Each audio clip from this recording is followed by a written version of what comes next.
मित्रों नमस्कार। Solid study में आपका स्वागत है। कहते हैं ना, जीत के खातिर बस जुनून चाहिए, जिसमें उबाल हो ऐसा खून चाहिए। ये आसमान भी आ जाएगा ज़मीन पर, इरादों में जीत की ऐसी गूंज चाहिए। चलिए हम लोग इसी एनर्जी के साथ अपने स्टडी को स्टार्ट करते हैं। हम लोग अध्ययन कर रहे थे मित्रों एनसीईआरटी का, जिसमें भूगोल में कक्षा 9 का हम लोगों ने लेसन 1 क्या है, लेसन 1 का अध्ययन हम लोगों ने कर लिया है। और आज हम लोग लेसन 2 का अध्ययन करेंगे। तो चलिए देर ना करते हुए हम लोग अपने लेसन 2 को देखते हैं।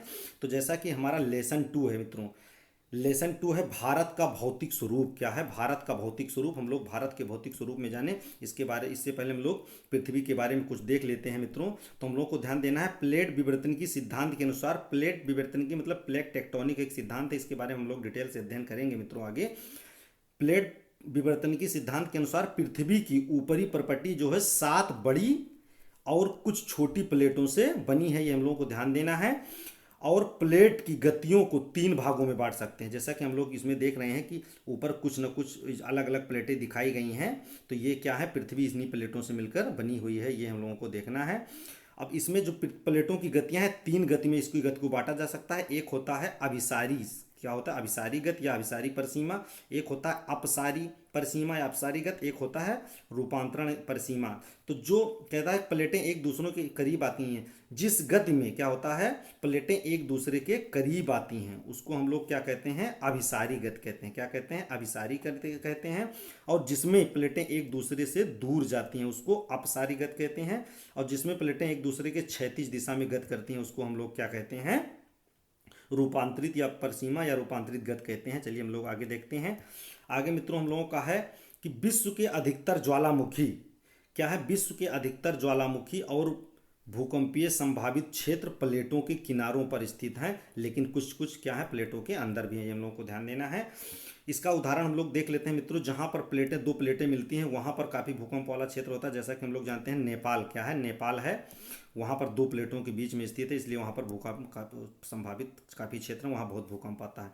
गोंडवाना क्षेत्र के विशाल, कह रहा है कि गोंडवाना क्षेत्र के विशाल भूभाग में भारत, ऑस्ट्रेलिया, दक्षिण अफ्रीका और दक्षिण अमेरिका के क्षेत्र शामिल है। एक चीज़ मित्रों हम लोगों को याद करना, ध्यान देना है कि हमारी पृथ्वी जो थी, बहुत पहले थी हमारी पृथ्वी, क्या थी?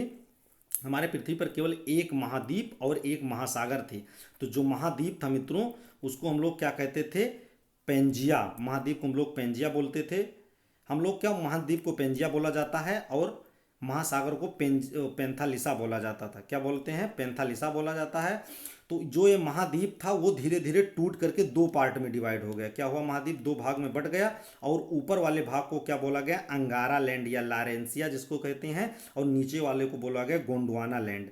तो जो इसमें 2 पार्ट में पूरा महाद्वीप, चूंकि पूरे पृथ्वी पर एक ही महाद्वीप था और जो 2 पार्ट में डिवाइड हुआ, तो पहले को बोला गया अंगारा लैंड और दूसरे को गोंडवाना लैंड। तो भारत हमारा था जो, वो गोंडवाना लैंड में था। कहाँ पर है? गोंडवाना लैंड में। तो यही हम लोगों को देखना है कि गोंडवाना लैंड का जो क्षेत्र है, मतलब जो गोंडवाना क्षेत्र है, इसके मतलब विशाल जो भूभाग है उसमें कौन कौन देश आते थे पूछा जाता है। जैसे भारत है, ऑस्ट्रेलिया है, दक्षिण अफ्रीका है और दक्षिण अमेरिका है। ये क्षेत्र किसमें शामिल थे? तो हम लोगों को ध्यान देना है, ये गोंडवाना लैंड वाला जो बटा भूभाग उसमें शामिल थे, ये हम लोगों को ध्यान देना है। आगे देखना हम लोगों को, गोंडवाना भूमि जो है मित्रों, जो गोंडवाना भूमि है ये प्राचीन विशाल महाद्वीपीय, उसी के बारे में बात कर रहे हैं। पैंजिया का अधिक दक्षिणी भाग है, जिसके उत्तर में अंगारा भूमि है, जैसा कि हम लोग जानते हैं इसको अंगारा लैंड या लारेंसिया बोलते हैं, ये हम लोगों को देखना है। अब भूगर्भ वैज्ञानिकों के अनुसार हिमालय पर्वत एक अस्थिर भाग है। क्या है? एक अस्थिर भाग है। हिमालय की एक पूरी पर्वत श्रृंखला एक युवा पर्वत है। हिमालय किस पर्वत के अंतर्गत आता है? युवा पर्वत के अंतर्गत आता है। स्थलाकृति को दर्शाती है, जिसमें ऊंचे शिखर क्या होते हैं? जिसमें ऊंचे शिखर, गहरी घाटियां और तेज बहने वाली नदियां हैं, ये हम लोगों को ध्यान देना है। क्या है? हमारा पर्वत एक युवा पर्वत है, हिमालय पर्वत, और इसमें बहुत गहरी घाटियां और तेज बहने वाली नदियां हैं, ये हम लोगों को ध्यान दिए रहना है। चलिए आगे हम लोग देखते हैं कि प्रायद्वीपीय भारत जो हमारा है, क्या है? प्रायद्वीपीय भारत है। कह रहा प्रायद्वीपीय पठार आग्नेय और रूपांतरित, रूपांतरित को हम लोग कायांतरित भी बोलते हैं, आग्नेय और रूपांतरित शैलों वाली कम ऊंचाई वाली पहाड़ियों और चौड़ी घाटियों से बना है। ये हम लोग को ध्यान देना है कि जो हमारा ये प्रायद्वीपीय पठार है, क्या है? प्रायद्वीपीय पठार हम लोग इसको जो हमारा प्रायद्वीपीय पठार है मित्रों, इसको प्रायद्वीप के अंतर्गत आता है। ये हमारा पूरा प्रायद्वीपीय पठार है। तो हम लोग को ये ध्यान देना है कि जो प्रायद्वीपीय पठार है वो आग्नेय और रूपांतरित चट्टानों से बना है। और इसमें सबसे बड़ी बात ये है, हम लोगों को ध्यान देना है, ये बहुत प्राचीनतम क्या है, बिल्कुल प्राचीनतम पठार से बना है। ये हम लोग को ध्यान देना है। पूछा जाता है कि भारत का कौन सा भाग बिल्कुल प्राचीनतम है, तो ये हम लोगों को ध्यान देना है कि प्रायद्वीपीय पठार बहुत प्राचीनतम है। ये हम लोगों को देखना है। आगे देखते हैं, भारत की भौगोलिक आकृतियों को निम्नलिखित भागों में बांटा जा सकता है। जो भारत की भौगोलिक आकृति को हम लोग ध्यान दें तो इसको निम्नलिखित भागों में बांटा जा सकता है। जैसे हिमालय पर्वत श्रृंखला है, और जैसे हम लोग देख रहे हैं कि ये पूरा हिमालय पर्वत श्रृंखला है मित्रों, ये पूरा हिमालय पर्वत श्रृंखला में इसको हम लोग बांट सकते हैं। ये हिमालय पर्वत की श्रृंखला होगी, चूंकि हम लोग भारत के भौतिक स्वरूप के बारे में अध्ययन कर रहे हैं। और दूसरा होता है वो मतलब हो सकता है हमारा उत्तरी मैदान, क्या है, ये आपका पूरा उत्तरी मैदान हो गया। और तीसरा है प्रायद्वीपीय पठार, क्या है, ये पूरा पीला वाला जो है प्रायद्वीपीय पठार के अंतर्गत आता है। और अगला है भारतीय मरुस्थल, जिसको हम लोग थार का मरुस्थल कहते हैं, एक भाग ये है। और तटीय मैदान है हमारा, ये पूरा किनारे किनारे वाला जो क्षेत्र है मित्रों, इसको तटीय मैदान कहते हैं, समुद्र तट के किनारे है। और ये आपका है द्वीप समूह, जिसमें आपका लक्षद्वीप और अंडमान निकोबार द्वीप समूह, ये हम लोग को ध्यान देना है। तो भारत का अगर हम लोगों को अध्ययन करना हुआ तो हम लोग भारत को 6 भागों में, जैसा कि दिखाया गया है, आपका हिमालय का क्षेत्र, उत्तरी मैदान और मरुस्थलीय क्षेत्र, प्रायद्वीपीय पठार और तटीय क्षेत्र और द्वीप समूहों में बांट करके हम भारत का अध्ययन कर सकते हैं। इसी के माध्यम से हम लोग इसका अध्ययन करेंगे। तो डायरेक्ट अगर पूछा जाए तो डायरेक्ट तो नहीं पूछा जाता कितने भागों में बांटा जाएगा, लेकिन इसको हम लोग भाग को हम लोगों को ध्यान देना है कि कौन कौन से पार्ट में इसका बांट करके डिवाइड करके इसका अध्ययन किया जाता है। चलिए हम लोग आगे देखते हैं। आगे मित्रों है हमारा, जैसे मान लीजिए हिमालय क्या है, इसमें हम लोग पार्ट में तो डिवाइड कर लिए, मान लीजिए 6 पार्ट में। अब इसमें एक एक पार्ट का हम लोग अध्ययन करेंगे। तो चलिए सबसे पहले हम लोग हिमालय के अध्ययन करते हैं, हिमालय पर्वत श्रृंखला का। तो चलिए हिमालय के बारे में हम लोग देखते हैं कि हिमालय कैसे क्या है। तो जैसा कि हम लोगों को पता है मित्रों कि हिमालय जो है, ये हिमालय पर्वत दिखाया गया है भारत के मैप में मित्रों, पूरा ये आपका हिमालय पर्वत पूरा दिखाया गया है। इसी के बारे में हम लोगों को अध्ययन करना है। तो चलिए देखते हैं कि हिमालय पर्वत यह 2400 किलोमीटर, कितना, 2400 किलोमीटर लंबा, मतलब लंबाई में फैला एक अर्धवृत्ताकार, देखिए अगर हम लोग यहाँ से इसकी देखें आकृति देखें तो ये बिल्कुल अर्धवृत्त के आकार का बन रहा है। तो इसको हम लोग किस आकृति में मान सकते हैं, अर्धवृत्ताकार है। ये हम लोग को ध्यान देना है कि यह 2400 किलोमीटर लंबाई में फैला एक अर्धवृत्ताकार मतलब अर्धवृत्त का निर्माण करता है। किसका निर्माण करता है, अर्धवृत्ताकार है या अर्धवृत्त का निर्माण करता है, हम लोग को ध्यान देना है। ये पर्वत श्रृंखला पश्चिम पूर्व दिशा में सिंधु से लेकर मित्रों, यहाँ पर हम लोग देख रहे हैं सिंधु नदी है, सिंधु से लेकर के क्या कह रहा है, पश्चिम पूर्व में सिंधु से लेकर के और ब्रह्मपुत्र तक फैली है। क्या है, नदी घाटी की बात कर रही है, सिंधु नदी घाटी से लेकर के, और यहाँ पर ब्रह्मपुत्र नदी है, जैसा कि हम लोग जानते हैं ब्रह्मपुत्र नदी तक ये फैली हुई है, पूरा दिखा रहा है। पश्चिम और पूर्व, इस दिशा को हम लोग जैसा कि जानते हैं हम लोग पश्चिम बोलते हैं, और ये आपकी पूर्व दिशा है। तो पश्चिम पूर्व में ये सिंधु घाटी से लेकर के, सिंधु नदी मतलब बेसिन से लेकर के ये आपके कहाँ तक, ब्रह्मपुत्र तक फैला हुआ, ये हम लोगों को ध्यान देना है। अब कह रहा है कि इसकी चौड़ाई कश्मीर में 400 किलोमीटर है, क्या है, 400 किलोमीटर, और अरुणाचल प्रदेश में कितना है, 150 किलोमीटर। तो हम लोगों को ध्यान देना है, यहाँ पर कश्मीर में इसकी चौड़ाई लगभग हम लोग कह सकते हैं कितना है, 400 किलोमीटर चौड़ा है ये। और ये कहने का मतलब है कि अरुणाचल प्रदेश में अगर हम लोग यहाँ पर देखें अरुणाचल में मित्रों इसको, तो अरुणाचल प्रदेश में इसकी चौड़ाई क्या है, इसकी अरुणाचल प्रदेश में हम चौड़ाई देखें तो ये है आपकी 150 किलोमीटर, क्या है, 150 किलोमीटर चौड़ा है। और इसकी कुल लंबाई 2400 किलोमीटर है, ये हम लोगों को ध्यान देना है। अब कह रहा है कि अपने पूरे देशांतरीय विस्तार के साथ हिमालय 3 भागों में बांटा जा सकता है। कितने भागों में, चूंकि हम लोग को हिमालय का अध्ययन करना है तो इसको 3 भागों में बांटकर इसका अध्ययन हमारे देश में किया जाता है। देशांतरीय विस्तार, जैसा कि हम लोग जानते हैं, देशांतर खड़ी खड़ी रेखाएं जो होती हैं इसका देशांतर कहते हैं, कि मतलब यहाँ से लेकर के और यहाँ तक अगर फैला हुआ है तो इसको पूरी को देशांतरीय विस्तार इसका कितना है, इसी के माध्यम से हम लोग इसका अध्ययन करेंगे। चलिए आगे देखते हैं मित्रों हम लोग।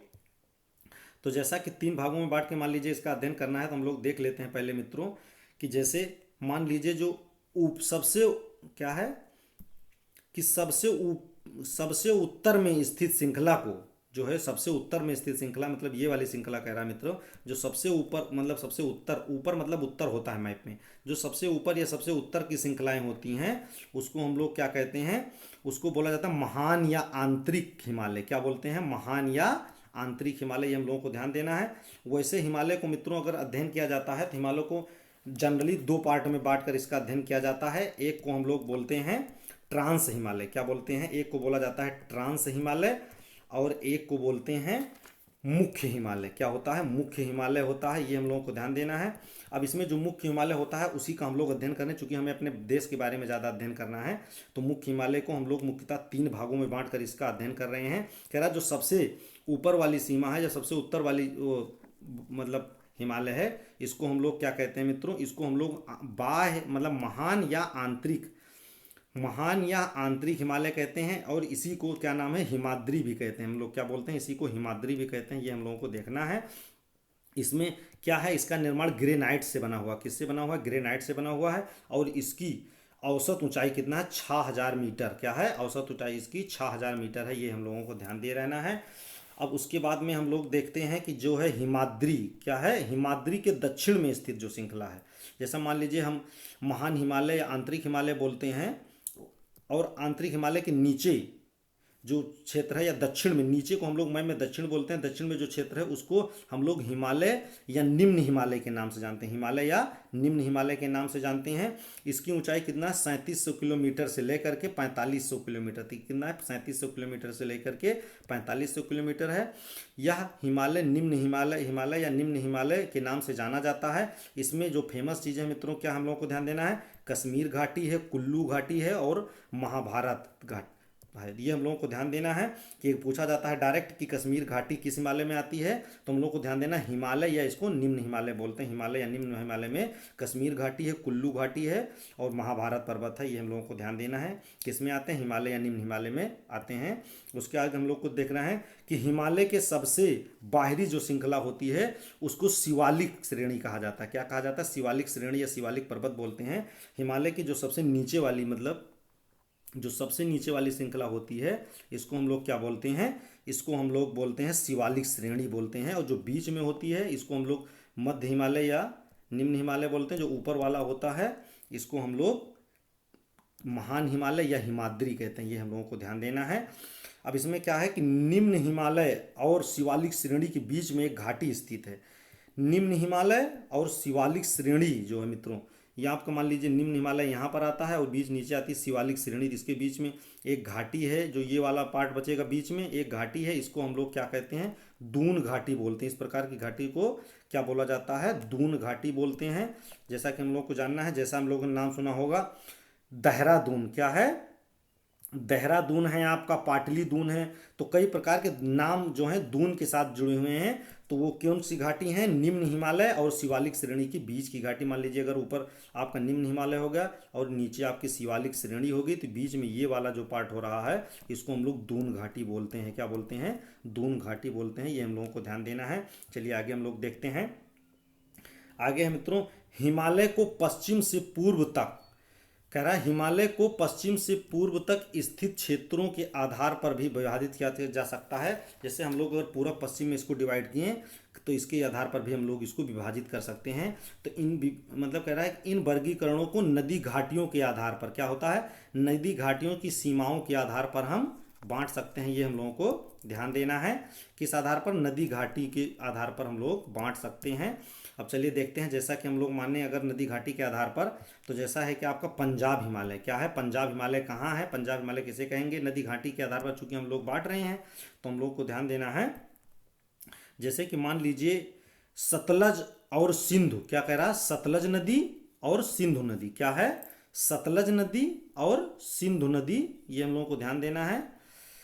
सतलज नदी और सिंधु नदी के बीच हिमालय, लेकिन पश्चिम से पूर्व तक क्रमशः कश्मीर और हिमालय, क्या कह रहा है? हिमाचल हिमालय के नाम से जाना जाता है। ये हम लोगों को ध्यान देना है। जैसे कि हम लोग देख रहे हैं कि आपकी सतलज नदी और सिंधु नदी, तो जैसे हम लोग मित्रों देखें मैप में, तो ये आपकी है सिंधु नदी। क्या है? सिंधु नदी। और यहाँ पर आपकी है ये बहती हुई जा रही सतलज नदी। क्या है? सिंधु नदी और सतलज नदी के बीच को जो ये वाला क्षेत्र बोला जाएगा, ये वाला क्षेत्र, इसको हम लोग अगर डिवाइड करें किसमें, तो इसको हम लोग पंजाब हिमालय कह सकते हैं। क्या कह सकते हैं, पंजाब हिमालय। ये हम लोगों को ध्यान देना है। चलिए आगे हम लोग देखते हैं।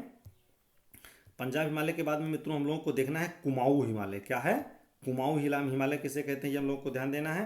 तो कुमाऊं हिमालय सतलज और काली नदी, क्या है, सतलज नदी और काली नदी के बीच का हिमालय जो होता है कुमाऊं हिमालय कहलाता है। जैसा कि हमने देखा, मान लीजिए आपकी सतलज नदी यहाँ से आ रही है, ऐसे चली जा रही है 2 पार्ट में, तो ये सतलज नदी हो गई। और उसके बाद में क्या कह रहा है, काली नदी। काली नदी ये आपकी यहाँ पर है। तो काली नदी क्या होगा, या इसको हम लोग कहते हैं कुमाऊं हिमालय। कौन सा हिमालय, कुमाऊं हिमालय। और सिंधु और सतलज के बीच को हम लोग क्या कहते थे, पंजाब हिमालय। क्या है, पंजाब हिमालय। ये हम लोगों को ध्यान देना है। और उसके बाद में है नेपाल हिमालय। क्या है, नेपाल हिमालय। नेपाल हिमालय काली और तीस्ता नदी। क्या है, काली और तीस्ता नदी। जैसा कि हम लोगों को पता है मित्रों, तीस्ता नदी सिक्किम में है। कहाँ पर है, सिक्किम में बहती है। ये हम लोगों को ध्यान देना है। तो काली और तीस्ता नदियों के बीच का जो हिमालय होता है उसको हम लोग क्या कहते हैं, इसको हम लोग कहेंगे नेपाल हिमालय। क्या कहेंगे, नेपाल हिमालय। ये हम लोगों को ध्यान देना है। अगला है असम हिमालय। क्या है, असम हिमालय। तीस्ता और तिहांग। क्या है, तीस्ता और दिहांग नदियों क्रम क्या कहता है, तीस्ता और दिहांग नदियाँ असम हिमालय की सीमांकन करती हैं, असम हिमालय के नाम से जानी जाती हैं। हम लोग को ध्यान देना है। तो जैसा कि हम लोग जानते हैं, ब्रह्मपुत्र नदी को क्या बोलते हैं, तिब्बत में दिहांग बोला जाता था। तो जो तिब्बत में दिहांग बोलते हैं और हमारे देश में ब्रह्मपुत्र बोलते हैं। तो कहने का मतलब है कि तीस्ता नदी और दिहांग नदी के बीच का जो ये वाला पार्ट है मित्रों, ये वाला क्षेत्र है, इसको हम लोग असम हिमालय क्या कहते हैं, असम हिमालय कहते हैं। ये हम लोगों को ध्यान देना है। तो हमारा मुख्य रूप से मित्रों, जैसा कि हम लोगों ने पढ़ा, पंजाब हिमालय किसे कहते हैं, तो हम लोगों को ध्यान देना है कि सिंधु नदी और सतलज नदी, सिंधु और सतलज के बीच का जो क्षेत्र होता है उसको पंजाब हिमालय कहते हैं। और जो आपके सतलज और काली नदी के बीच का क्षेत्र होता है उसको हम लोग कुमाऊं हिमालय कहते हैं। और आपके काली नदी और तीस्ता नदी, काली नदी और तीस्ता नदी की ये वाला बीच का जो क्षेत्र होता है इसको हम लोग क्या कहते हैं, नेपाल हिमालय कहते हैं। और तीस्ता और ब्रह्मपुत्र के बीच का जो क्षेत्र होता है इसको हम लोग असम हिमालय कहते हैं। ये हम लोगों को ध्यान देना है। ये हिमालय का नदियों के आधार पर क्लासिफिकेशन था मित्रों। चलिए हम लोगों ने यहाँ तक इसका अध्ययन कर लिया है। चूँकि पाठ लंबा है मित्रों, तो हम आगे के वीडियो में जो इसका बचा हुआ शेष पार्ट है इसका हम लोग अध्ययन करेंगे। चलिए अपनी वीडियो को यहीं समाप्त करते हैं, नहीं बहुत लंबा हो जाएगा मित्रों, हम लोगों को बोरिंग भी होने लगेगी। इतना आप लोग बार बार दोहराइए, बहुत इंपॉर्टेंट है। चलिए मित्रों, जय हिंद, जय भारत।